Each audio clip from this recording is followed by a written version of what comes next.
Okay అమ్మ, బనకచెర్ల ఎవ్వరికి నష్టం లేదు. కొంతమంది మాట్లాడుతున్నారు, ఇది కరెక్ట్ కాదు. తెలంగాణలో కొన్ని ప్రాజెక్టులు నేను సమైక్య ఆంధ్రప్రదేశ్లోనే దేవాదులు నేనే పునాదులు వేశాను. ఆ రోజు లిఫ్ట్ ఇరిగేషన్ పెట్టా. శ్రీశైలం ఎస్ఎల్బిసి, ఇప్పుడు మాధవరెడ్డి కెనాల్, అది చూసిన తర్వాత ఆ రోజు నేను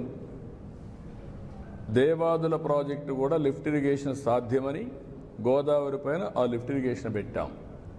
అదే సమయంలో ఇక్కడికి వచ్చిన తర్వాత ఆంధ్రాలో పుష్కర, తాటిపూడి 2 లిఫ్ట్ ఇరిగేషన్లు తీసుకొచ్చాను.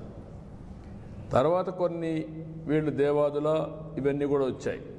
రాజశేఖర్ రెడ్డి ఉన్నప్పుడే ఎల్లంపల్లి అన్నారు, అది రాలేదు, అది కూడా పెద్ద స్కామ్ అయింది. తర్వాత ఈరోజు వీళ్ళు దేవాదులు తీసుకొచ్చారు.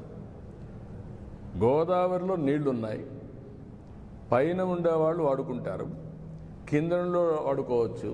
2000 టీఎంసీ నీళ్లు సగటున 100 సంవత్సరాలు సముద్రంలోకి పోయినాయి. సముద్రంలోకి పోయే నీళ్లు ఒక 200 టీఎంసీ ఇక్కడ కానీ అక్కడ కానీ వాడుకుంటే రాష్ట్రాలు బాగుపడతాయి, తెలుగు కమ్యూనిటీ బాగుపడుతుంది, నీటి సమస్య పరిష్కారం అవుతుంది. ఆ విషయమే నేను పదే పదే చెప్తున్నా. ఎవ్వరికీ నష్టం లేదు. నేను తెలంగాణలో ఉండే ప్రాజెక్ట్స్ గోదావరి పైన ఎప్పుడు అపోజ్ చేయలేదు, అపోజ్ చేయను కూడా.